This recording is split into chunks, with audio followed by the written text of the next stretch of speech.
This is Eat, Sleep, Invest, the marketing podcast for real estate investors to get more deals.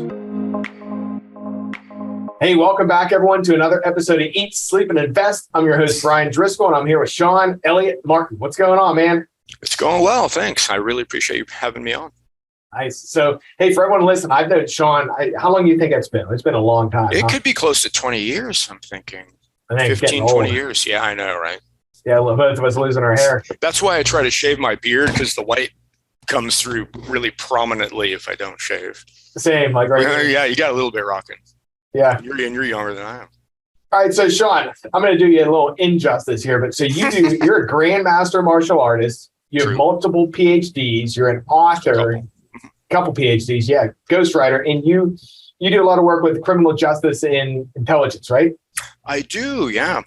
So give everyone a little background on what you have going on. Okay. My joke is I just can't decide what to suck at. You know, I'm just trying to disgrace every discipline that I can possibly find. So I've been in martial arts for a really long time, and I now am the coordinator and director of the intelligence program at Point Park University, both undergrad and grad. So I'm in the Department of Criminal Justice and Intelligence Studies. And that's something that I came through kind of an interesting route. It sort of happened a long time ago that I started to coast into that. My first PhD was in literature, and I am very interested in writing. Of course, I write books for myself, and I ghostwrite books for a lot of business people and stuff like that. I love doing that. But I was studying literature, and as I was finishing up my PhD at Duquesne University, I was also teaching English at Point Park. So without boring you too much with it, because a lot of people wonder how I got into intelligence, I was considering leaving academia. I was teaching part-time. It's hard to get a full-time job, you know, as an instructor, and then even harder as a professor at a university. And I was kind of giving up hope. It looked kind of bleak, and I had started taking classes for free. A lot of the time when you teach, you can take classes for free, even if you're part-time.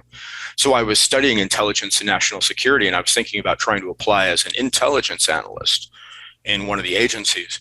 I learned more about it. And they had just started the Intel program at Point Park. And I guess they wanted somebody to teach Intel report writing. So they asked the students who were in intelligence. These are people who want to eventually go into the intelligence agencies. We call it the alphabet soup: CIA, NSA, DIA, all that stuff. And they asked them, do you know any English teachers who you like or would want to work with? And they had a lot of them had my classes, and they also studied martial arts with me. So they said, this guy kind of thinks like us, you know, like a little more practical, not the ivory tower mentality. And so they had somebody from the CIA come in to teach me how to do intelligence report writing. And I really fell in love with it. And I started teaching a little bit of part-time there. And then I just did more degrees and kept things going. And it's weird how life takes you in interesting, you know, turns and paths that you didn't expect. And now I'm running the program some years later. That's pretty cool. It's neat. Yeah, and I remember too, whenever you were making the transition. So it was a long time. Yeah. So now on the martial arts side, what do you got? Like, tell everybody what you got going on there, because that's pretty interesting. Thank you. So I've been doing martial arts for a long time. I started in 1981, and I was 11, so I'm 52 now, and I've been at it for about 41 years. And pretty early on, I studied various things and did the traditional martial arts route, and I've got ranks in jiu-jitsu and freestyle combat karate and stuff like that. But I'm always looking for something better. I think really analytically, probably overthink a lot, and I'm always trying to figure out a better way to do things. And I realized that you've only got so many years, you know, you have to specialize. And some people go into martial arts for exercise, which is great, fitness. They do the sport, you know, some people like the competition. That was never really my thing. Some people, it's about the performance. It's a performance art. That's great. Or they do it to preserve the history. I know people who do all these things, and they're fantastic. I realized all I care about is saving lives. I mean, not to be dramatic, but I just want to help people get home safe at night, you know?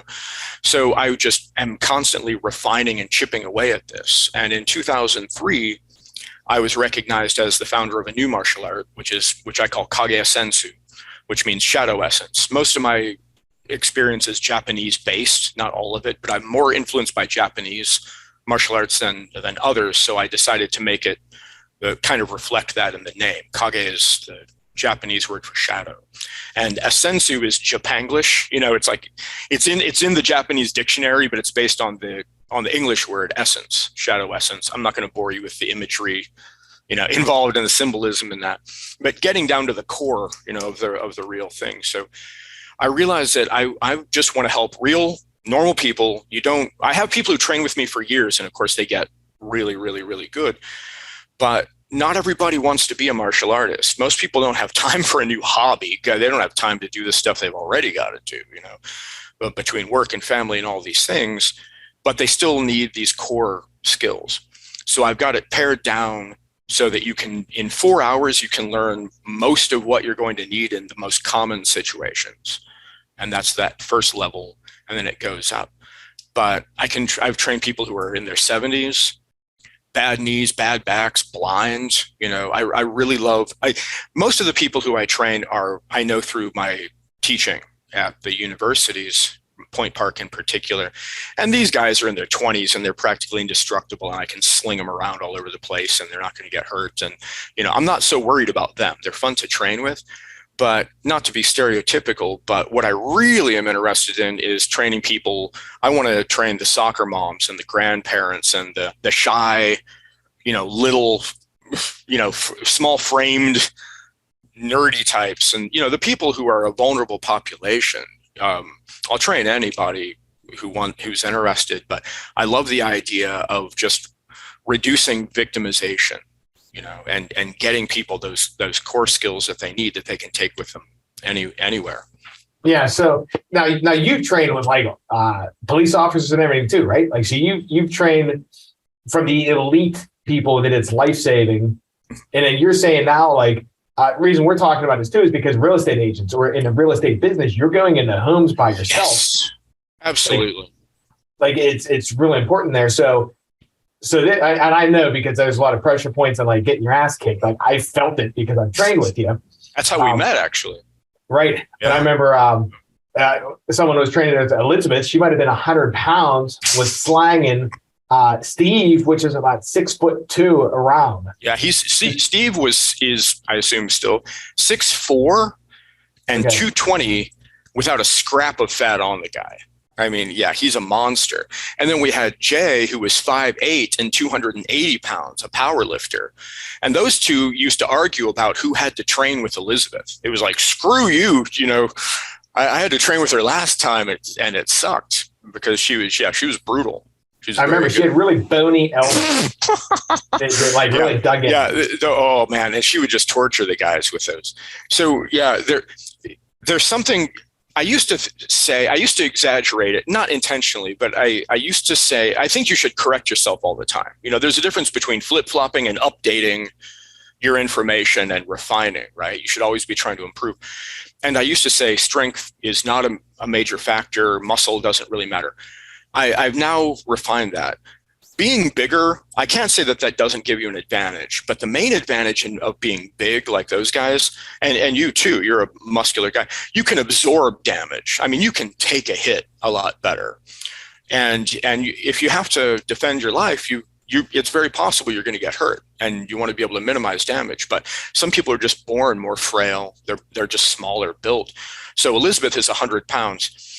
And if she takes a hit, she's not going to be able to absorb that damage as well. And that's just physics and anatomy and physiology. But when it comes to dishing out damage and dishing out pain, as long as you're a fully grown adult, strength and size are almost meaningless in compared to technique. Like, I would rather take a full bore, reach back to West Texas, blast me in the face punch from some big monstrous dude, this just a crude slam in the face, than have somebody like Elizabeth who trained with me do one of our techniques. Oh, Jesus. I would much rather get a broken jaw or something than the kind of damage that one of my students would do to somebody hitting those vulnerable targets with technique. Yeah, definitely. Yeah. So what are some of the things? So say in the real estate space, right? Yeah. Absolutely. male and female, but a lot of times you're going into homes by yourself, sometimes Absolutely. at night, meeting with strangers, either that they want to rent a house, purchase a house, or anything like that. Like, what are some things that you have thought about that could potentially prepare people and help them out if there was a suspect situation where someone was trying to be shady? Yeah, great. So I'm actually putting together, I've been kind of refining things and doing smaller bits of smaller courses that are more specialized. And this is one of them that I'm actively putting together, is for real estate personnel. I don't necessarily want to say real estate agents, because you might not technically be an agent, but people in the real estate business. So a few of the things off the top of my head, and I'm still noodling around with this and refining it, but it'll be done and ready to go pretty soon. One of them is anything in terms of preparation. So ideally, you don't want to have the problem in the beginning. So if it's possible, and your business might vary, your clientele might vary, so we can talk about this. Don't take this as the gospel truth, but if there is a way to get an ID sent to you by the person who's supposed to be showing up, if they can photograph that and send it to you ahead of time so that you've got it on record and someone else has that, so you've got it. It's kind of like the equivalent, if you've ever seen someone is going to go home with somebody that they meet in a bar and they show their driver's license to a friend and they take a picture just as a precaution. It's that same principle. It's kind of a deterrent. Like, we know who you are, we've seen your driver's license. If you send that over and document it, that's just it couldn't possibly hurt. And anybody who has a problem doing that, you kind of wonder why they would have a problem with that. They should be one of the keys on kind of a psychological and social level is that you've got to be comfortable. Anybody who doesn't understand why you want to be safe, I don't know that you want to deal with them. If they don't think it's reasonable that you want to protect yourself, where are they coming from? What kind of an angle are they playing? How are they thinking, right? Surely there's somebody else who's going to. If I were asked to do that, I don't know about you. In Intel, we try to avoid what we call mirror imaging. I mean, you don't want to assume everybody thinks like you do, but it seems reasonable if I were going to check out a house and somebody said, "Hey, can you send a photograph of your driver's license over for security purposes," my first thought would be, what a great idea. Why don't more people do that? I've got nothing to hide. Here you go. Why don't you send me yours while we're at it, so I know who I'm looking for, because maybe I'll show up and you're not there and it's somebody else, right? So right. It can go both ways. Obviously, if you can do a sweep of the place, if you can meet during daylight hours, that helps. Bad things happen during daylight too, but it can reduce the chances. There's a lot of precautionary stuff. If you can just know whether or not the electricity is supposed to be on or not, that's going to affect a lot of things. In most cases they will, but I don't know what kind of property you might look at. It's possible you could need to show something or go to some place to check on something.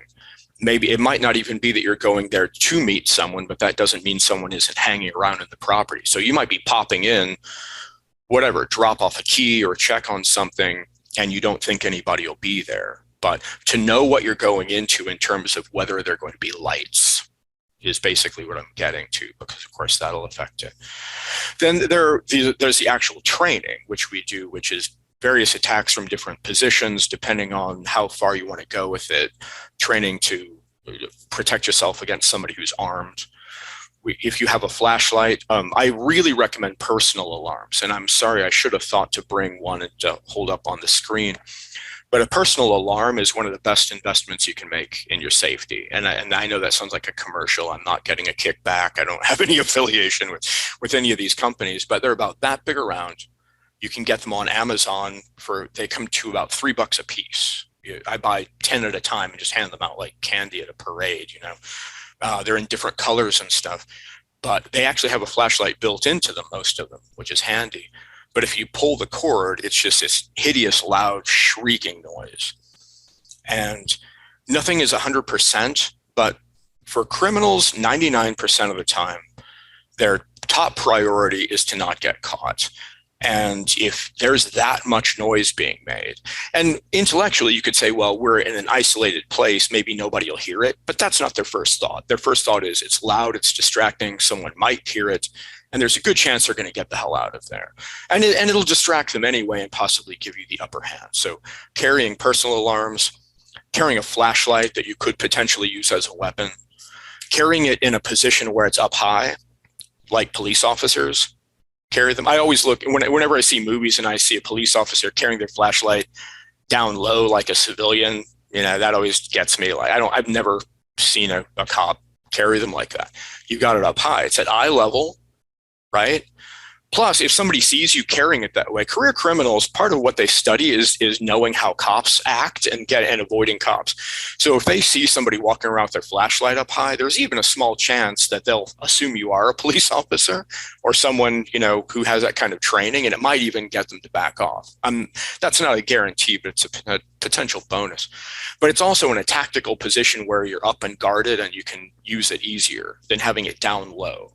There's just a bunch of little nuances like that. So what I'm mainly working on now is kind of codifying these and just learning. I'm playing around with the best way to teach these in the most efficient way possible, and putting materials together so that you can glance over things and practice, and it'll be easier to remember. But I'm hoping that package, if you will, that training specifically for real estate personnel will be ready to go pretty soon. And I think it could be really valuable.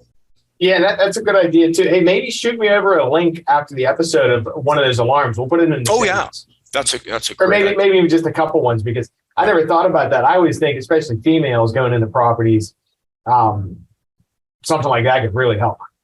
Yes. So the way that came up, I think this is worth mentioning. I don't normally teach kids, because the way that I teach self-defense is that, especially now that I really started thinking about this, that I'd love it if people signed up and they train with me for 20 years and I can promote them all the way up to where they're grandmasters in their own right. I'm 10th degree black belt. That's where it caps out. But in my system, you can promote somebody to 2 degrees below yourself.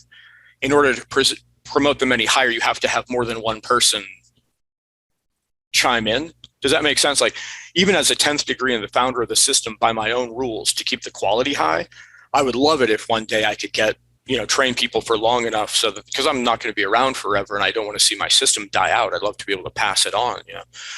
I've got a few guys who I think have a good shot at being that level, but even I, by my own rules, can't promote somebody to 9th by myself. I would have to have somebody else, whoever else the other highest ranking person is, also observe them, before Gotcha. they can be promoted. So it's like a quality control thing. But although that's awesome, I'm thinking once again about what are the small, really refined things that we can do. If somebody's only got an hour to spend with me, I want them to walk out after 1 hour being a bare minimum of twice as able to protect themselves as when they walked in the door. Most martial arts schools, I don't blame them. I'm not trying to vilify them, but they're in there to try to hook you, to keep making it rain month after month. They want memberships, and because I don't own a physical building, I use other people's buildings and I do guest visits and stuff. I don't have to worry about that, and I can keep my perspective a little different. So we do techniques in 1 hour. Hell, in 15 minutes, I can show you a few different shots. I mean, you've already seen it, but I can show a person a few different things you can do that will not cripple, but debilitate just about anybody on the planet, because we hit vital targets that there's no way to build up. There's no way to make your eyes tougher. There's no way to make the bridge of your nose stronger. You can't go, and you know what I mean? And take a punch there like you could in your stomach, right? The trachea, you see linebackers with a neck this big around, but if you pop them in the trachea, it only takes about 70 pounds of pressure per square inch to collapse a trachea. It doesn't take much to blow out the eardrums, stuff like this. So beginners cannot afford to be nice is what it comes down to. If I don't know that you won't get attacked next week. I had somebody who trained with me a while back, a long time ago actually, but she was attacked within a month of beginning training with me. I think a lot of people think it'll never happen to them, and they think if it does ever happen to me, it's going to be after I've been doing this for 12 years and I'm ready to, you don't know. Unfortunately, we don't. So I train everybody as though they could get attacked that night. I mean, I don't fear monger. I don't try to make them paranoid. But from my point of view, every time you walk in, I'm going to act in my mind as though tonight's the night, or tomorrow or whatever. It's coming up soon. And so I'm going to front load the best stuff I possibly have that's going to do the job. And that's why we're able to squeeze in so much, because it's not about trickling out breadcrumbs to keep you coming back. I realize that people have stuff to do, and if they love it and they want to do it forever, I'm pleased as punch. But I might see somebody for 2 hours and I'll never see them again. I hope to God that 2 hours is going to be enough if they ever have to use it. Yeah. So give me an example. What you mean front loading it so everyone knows? Oh, sure. So even I've been refining this for a long time so that there will be a certain amount of introduction, but even within a 4-hour class, which is like our first certificate, it only takes about 4 hours of training. And that can be split up over 4 different sessions. It can be done in one shot. We can make arrangements. I can go out to somebody's, we're developing house parties, where somebody can actually just throw a part like a Tupperware party, except I go over in an evening and they do martial arts together and they all get certified at the end of it. But it's the most simple stuff, but they have to physically do these things. And I vet it and I take the equipment with me, and they can take a break and have dinner and have a couple of drinks and come back and finish it up. But even if somebody had to leave after 1 hour, even in a 4-hour session, I put it so that the first hour is the most important stuff that I can cram in, so that if you got an emergency call and had to leave after 1 hour and you never made it back again, the very most important stuff that I think you'll remember and that you could use has already been covered. And like what? I think like an example so people know, okay, absolutely. It's not super complicated to protect yourself. It's absolutely not. No, this is the thing. It's a weird comparison, but when I was doing more training and education to be more qualified to teach intelligence and national security, I got to do a lot of schooling for free at Point Park. It's kind of a perk of being a professor. And I did a master's degree in environmental studies. And what I was mostly focused on is the distribution of natural resources and how people fight over them, like global conflict and how natural resources have a lot to do with that. And it's behind it, fights over clean water and stuff that we don't really have to think about much in this part of the world. But if you look at the process of cleaning water, just like the sewer, system, the water authority, whatever they call it where you live, most of the vast majority of the contaminants in water are removed in the first round just by physically screening out all the crap that's in it. I mean, literally with screens and just running it through and filtering out the majority of the job is done in the first part of that.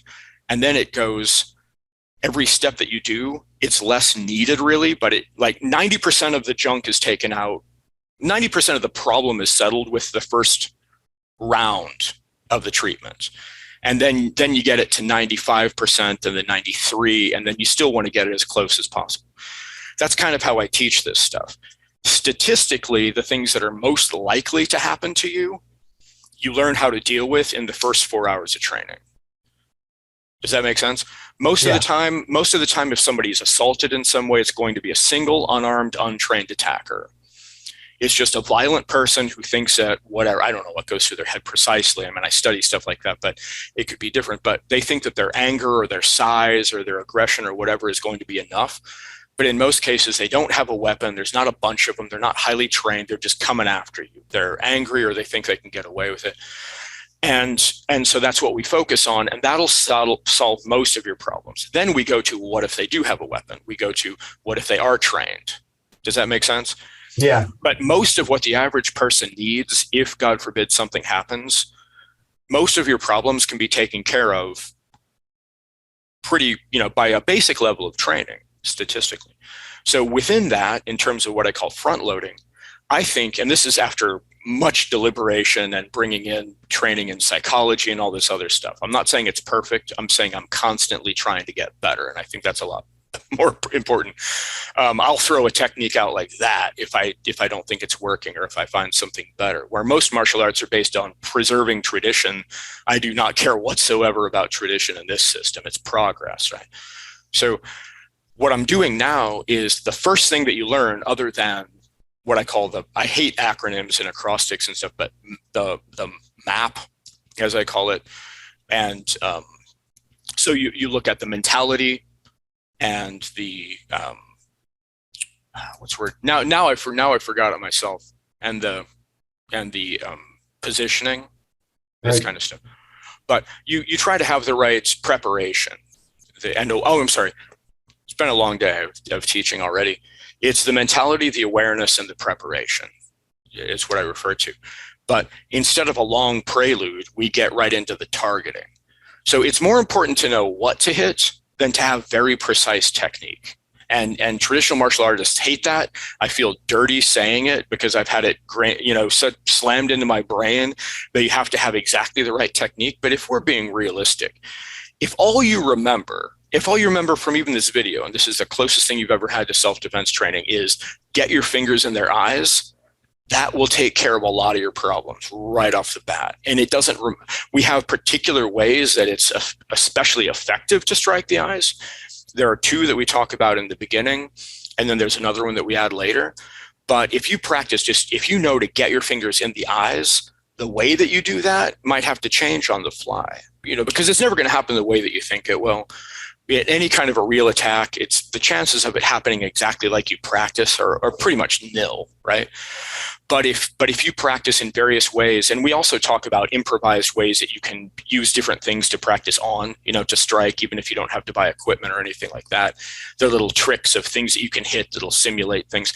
I love using those styrofoam wig heads. They cost like $5 or something like that. Even just having somebody hold one of those things while you kind of move around it, or they turn it in different ways and you beat the hell out of it.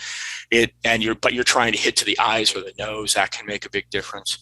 So if get your fingers in the eyes and you just practice on making a homing device, and even if you have to hit at a weird angle or something, if you just know to get your fingertips in the eyes, that's about as simple as it gets. We also talk about things, and I have a friend who you've met, Sherry of Uther and Sherry, who's an occupational therapy assistant. And so she helps people who are elderly or injured to relearn how to do basic tasks. And I was thinking about that, and I thought, you can explain a lot of these things based on movements that people do all the time.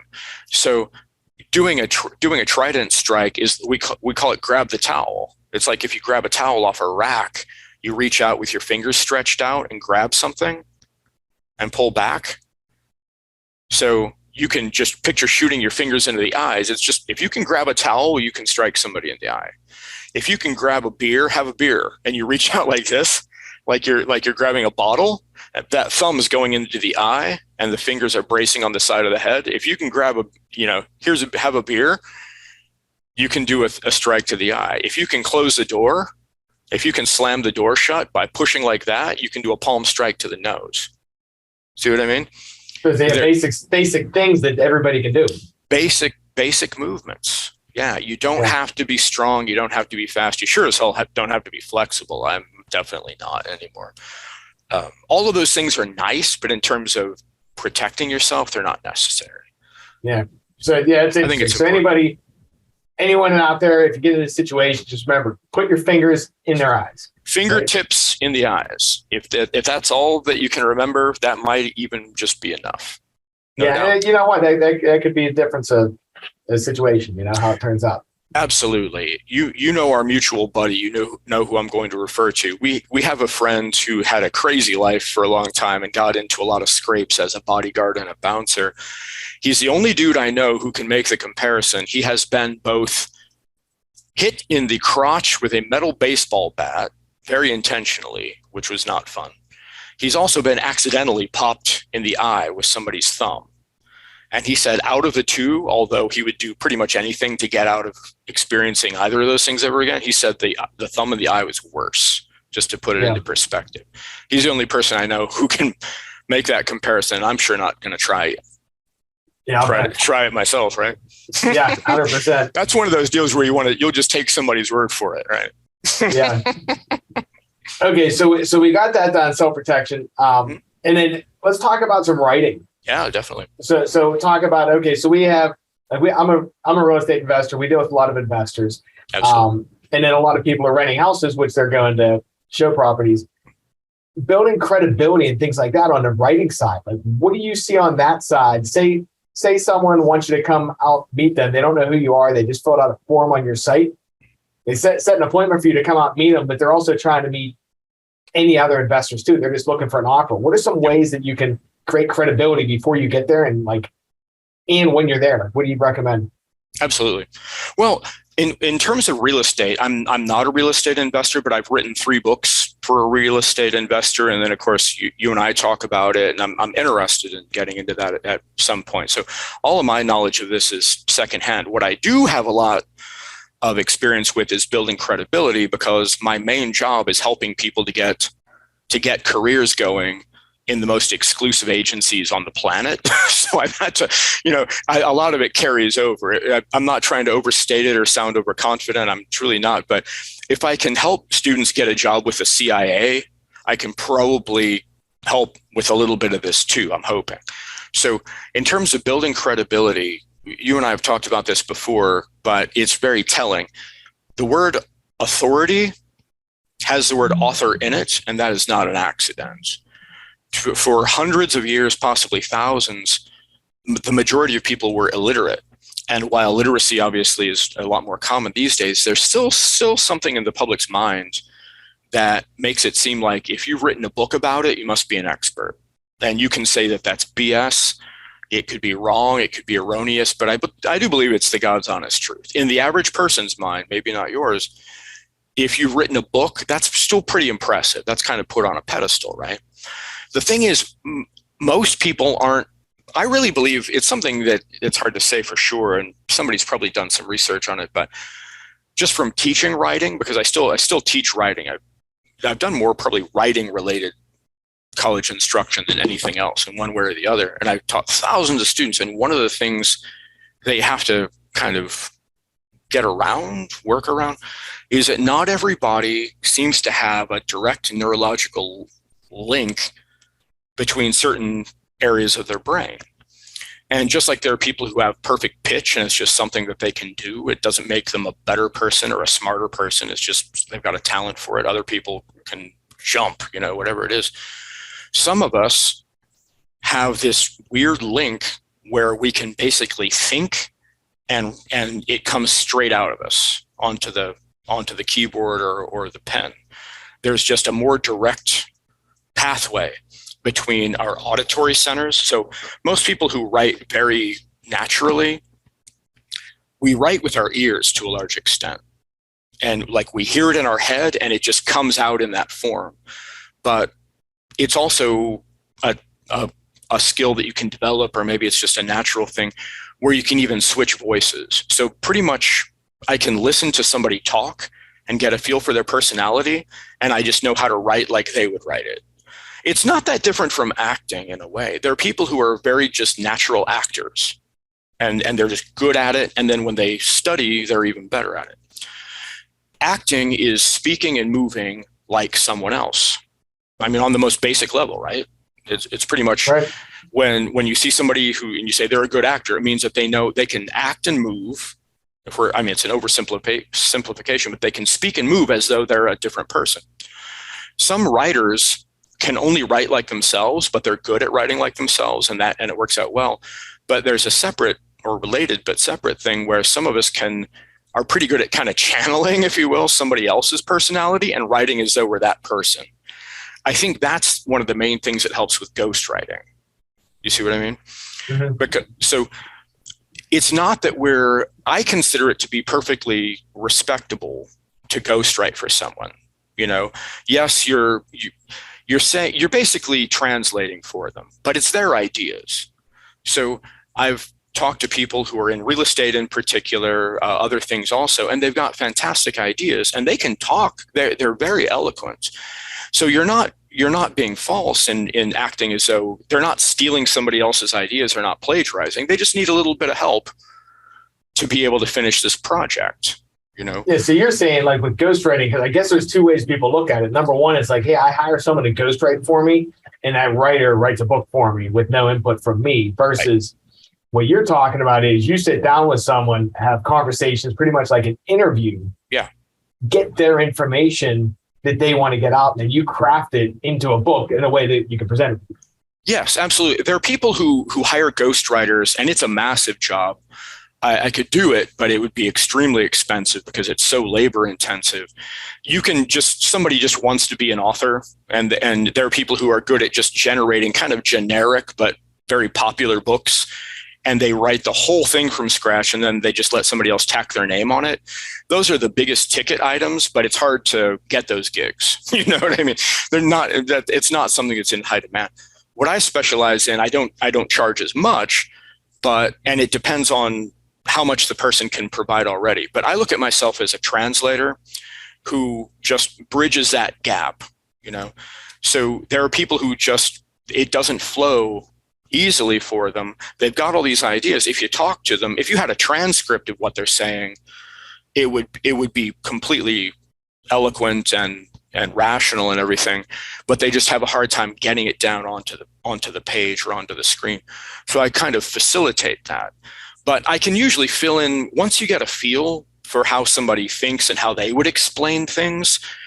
I know it's kind of a goofy, quasi-mystical way. I don't mean this on a literal level at all, but it is almost like you kind of channel their spirit. You know, it's kind of like you take on their personality, not in a weird, scary, creepy way, but you kind of picture how they think. It would be like if I followed you around for a month, and if I were an actor, I could act like Bryan. You know what I mean? And we're not going to look the same, but I could take on your mannerisms and stuff. It's just you start to explain things. You start to use the raw data that they give you. You know, you're telling their stories as they've told them to you and things like this. But just the other thing is people are busy. You know, they're busy making money on real estate. And just like you don't have time to rewire your own buildings, you hire somebody else to do it. It doesn't mean it's not your building. Well, if you hire somebody to ghostwrite your book for you, it's still your story. It's still your ideas. It's your wisdom that comes through. They're just doing the grunt work because you don't have the inclination or the time to do it. And sometimes it's just the smarter thing is to pay somebody else who does it all the time, and they can, do it more efficiently. Yeah. What's your ideal client look like that wants ghostwriting done, or wants to be an author? They want a book. Like, what do they look like?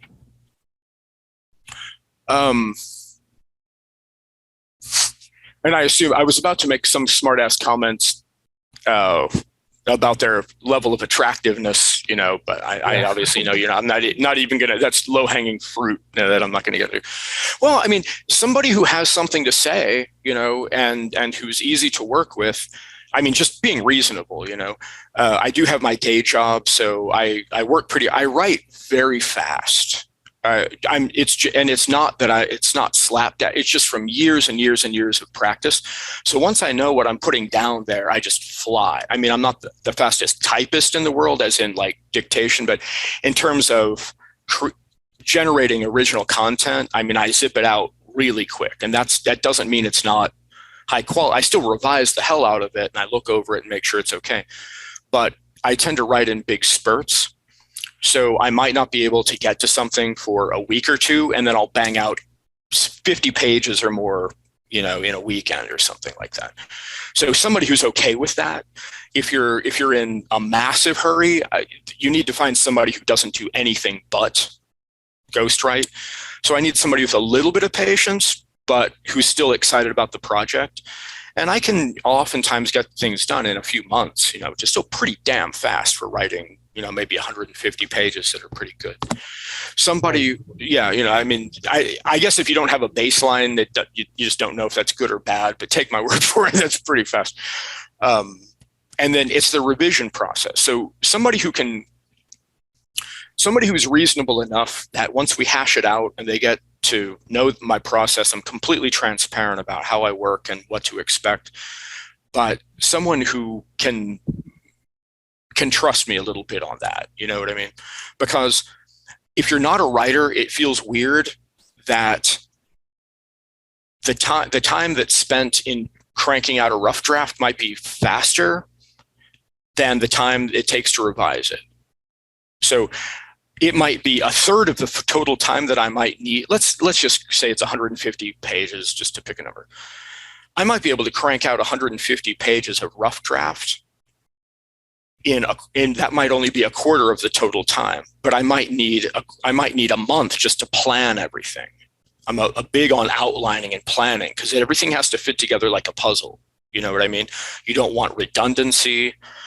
There's a lot of moving parts to this that takes years to learn, how to do properly. But once you've got it, you're more efficient. There's an old, I think it's a Russian proverb, well begun means half done. And what they mean is if you take your time and plan things out, or it's actually in construction, they say measure twice, cut once. It's the same kind of principle, taking your time in the planning, and then you don't have to redo it. So it might take a quarter of the time that I spend, let's call it 4 months. It might take me a month just to plan everything meticulously and gather information and do interviews and stuff. And then I might bang out 150 pages of rough stuff in a quarter, and then the rest of that time, half of it, is going back over it and reviewing and looking for inconsistencies and making sure it all fits together. To somebody who looks at the writing process as just banging out content, that might seem weird to them. Do you know what I mean? They might not get that. Like, it's right there. What's the problem? But it's a process that if you haven't done a lot of it, it's just one of those deals where it looks weird, the way that the time has to be spent, but you just got to trust me. That's how it has to happen. Yeah.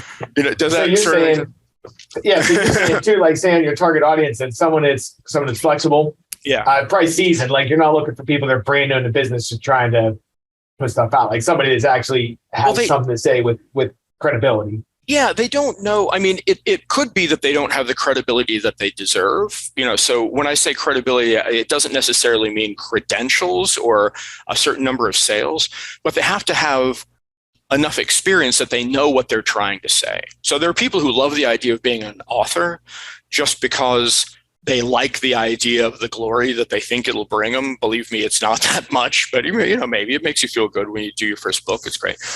But it's kind of like people want to be a black belt, but they don't seem to care that they can actually do what a black belt's supposed to be doing. So anybody who challenges them on it, they're a sitting duck. Like, that's a pretty hollow victory, and it can get you in trouble. Just wanting to have a book to your name for the sake of it, but not having anything to actually say. It's just, I don't even have anything to work with if that's the case. I wouldn't even know where to start. I could just make up my own stuff, and I don't mind you putting your name on it if you're paying me for it, but it just doesn't add up. If you've got to, let me put it this way. Part of it is like being challenged on something. You've got to know, although you didn't necessarily do the physical writing, it's your material, because worst case scenario, somebody says, oh, you wrote this book. And let's say they do read it. Not everybody reads the things you had them. What if they read it and they say, hey, in chapter 6, you were talking about such and such. What did you mean by that? And you don't even know because it's not from you. That could be incredibly embarrassing. And then your credibility, instead of going up, it drops through the floor, right? Right. So it's really got to be out of your own head. You've got to have, part of it is an interviewing process where you might not know the words that you would put to it. But I ask a lot of questions like, what are the top 5 to 10 pieces of advice, like lessons that you've learned that we can put concisely? And they'll talk for, maybe 5 minutes, and I'll kind of use the Socratic method and say, it sounds like you might be boiling it down to this. Is that what you're saying? Maybe so, maybe not exactly. And then I'll try it again. So I kind of evoke that out of them.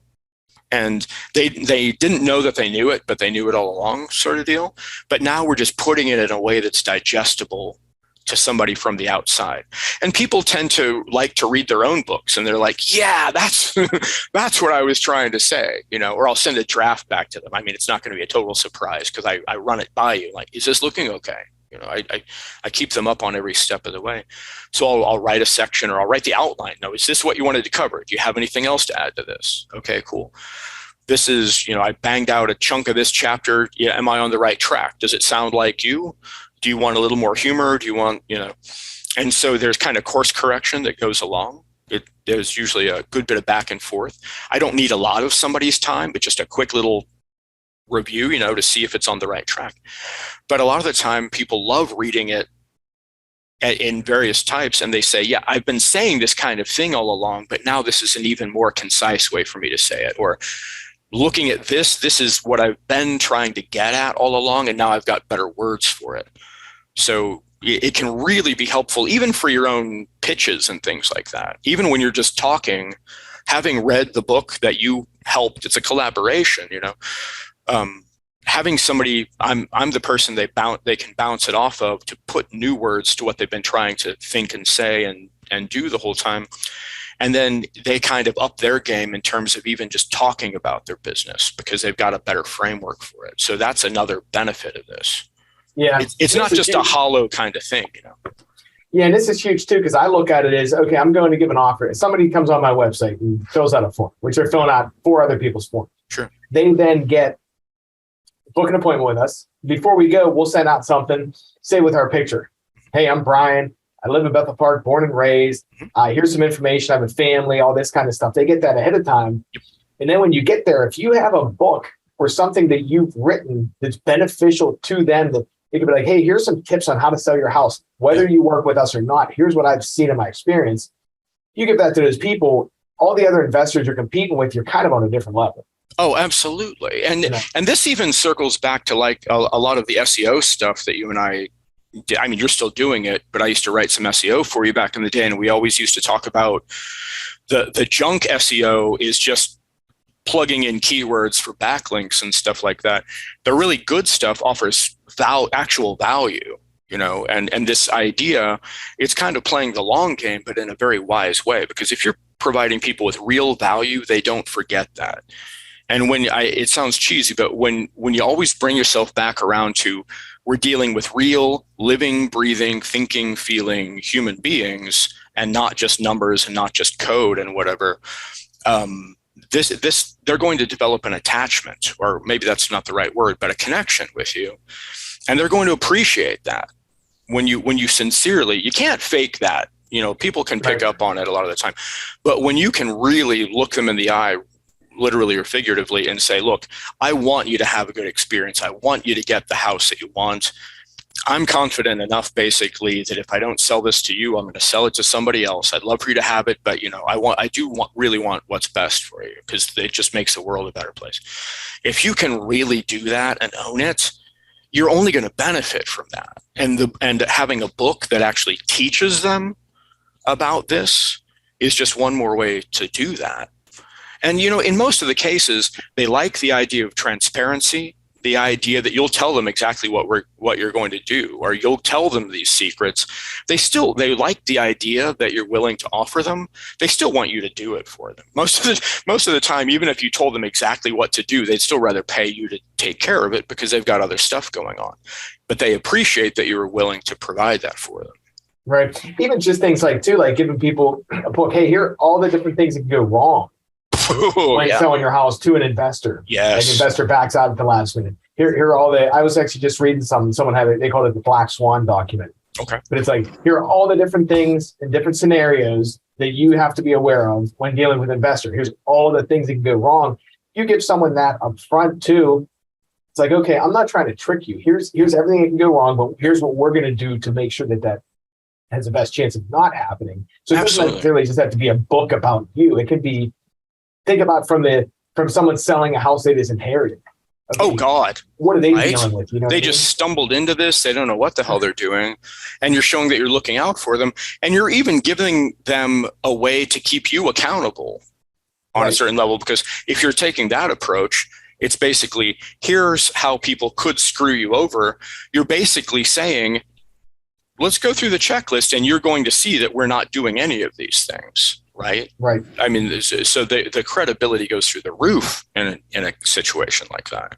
Yeah, that's a really excellent point. You mentioned also that the book not being all about you. I could be wrong. I could be doing people a disservice. I don't think I am, or I wouldn't do it. I hope not. But one of the things that I've seen that people do in terms of I don't recommend this sort of deal when you're doing a book. you are always going to be the most fascinating person in the world to yourself. You know what I mean? Like, I mean, it's just an inevitability. There's no way around it. You've only ever thought with your brain. We've only ever seen through our own eyes, you know, unless you had like some kind of cornea transplant or something, but still basically your own eyes. No one is ever going to, or let me put it this way. It's highly unlikely that anybody is ever going to find your life as fascinating as you find it. So while you might have a really interesting life, you don't want to make that what the whole book is about. The people who have best-selling books about their lives are already famous, and people are reading the book because they're already famous, and that's why they want to know about it. Your life might be actually far more interesting, but it's just the way that fame and celebrity status and all that crap work. It's good to bring in personal stories and personal triumphs, but I really don't think it's a good idea. And I've just seen it a lot, and that's why I'm bringing it up. And when I write with people, I really try to gently steer them away from doing this, to make it a biography first. Do you know what I mean?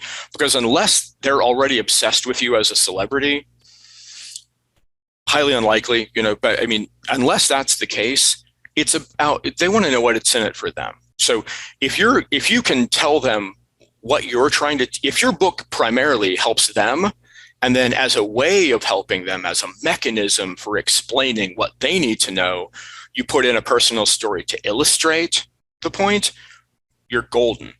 But a lot of people tip it into, and the main thing is they'll have a giant introduction or a giant first chapter that's like 30 pages about when they were a kid and whatever, they saw their first snowflake or something. And I'm sorry, and I don't mean to be mean. You and I are very straight shooters, but I see the look on your face. You know where I'm going with this. Like, nobody cares. Nobody gives a crap. You might think, your mom might think it's the most beautiful thing that she's ever read.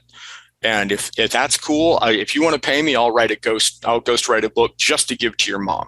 But if you actually want this to bring clients through the door, or for some professional purpose, you've got to have a balance where it's not even a balance. Your priority has to be on what are you doing for the target audience? What are you doing for the consumer, the reader? What they need to see the value in it for them. And it's only secondary, and as a mechanism to get the point across, it's perfectly fine to use personal stories, because that's how you know when you're trying to explain ways that something could happen, ways that things could be done, you know, specific examples, and also just to get it to strike home. Henry David Thoreau and Walden at one point, this always stuck out to me, and I quote this every once in a while when I'm teaching a class, and I'm like apologizing for giving a personal story to illustrate a point. I would not talk so much about myself if there were any other subject I knew so well. You know, in some cases, it's just the best example you can give, and you know for a fact it's true because you've experienced it. That's fine to give personal examples of stuff. But to make it a story about you instead of a book about how to get what the reader wants, I just think that's a huge mistake. And that's probably the most common one that I see. People get wrapped up. It's like, yeah, you do have a good story, but that's probably not what people are really looking for. 100%. Yeah, I agree on that too. Hey, so we're running out of time, but if people want to reach out to you, what's the best way for them to get a hold of you? You know, my LinkedIn is so outdated, and I haven't looked at it in forever unless I get some kind of a ping. So I'm happy with your audience to give them my Gmail address. Yeah, sure. So it's my full name, Sean.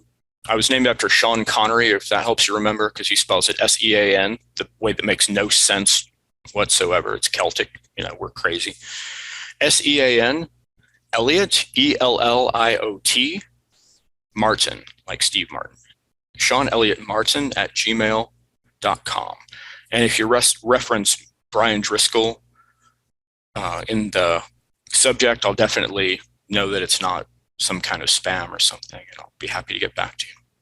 Yeah, cool. Yeah, so Sean Elliot Martin at gmail.com. We'll have that in the show notes for everybody too. And then, thanks for coming on, Sean. Yeah, we appreciate it. It's always a pleasure. We've both been so busy, we haven't gotten to catch up as much as I would like to, but hopefully things will calm down a little bit and we can chat more. I hear you. And hey, thanks for everyone that's listening. Go out there, crush it and close some deals.